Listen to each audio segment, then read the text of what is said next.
Eugenio Bertin ci propone questo piccolo gioiello, questa piccola opera, 40 x 50 cm, in cui è facile riconoscere Piazza San Marco in uno degli scorci più noti al mondo, dove si vede molto bene Palazzo Ducale, le due colonne, si intravede un po' dietro la basilica.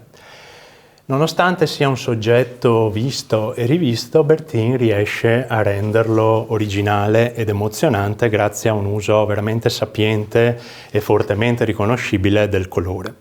In questo caso poi un ulteriore elemento di interesse è dato dal supporto, che non è una tela ma è un legno composto, un supporto di recupero, diciamo.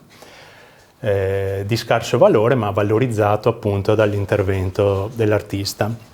Un post-impressionista nella cui opera ha un ruolo assolutamente fondamentale la luce, oltre al colore. Tipici sono questi gialli, questi azzurri che rendono le composizioni di Bertin subito riconoscibili anche ai meno esperti.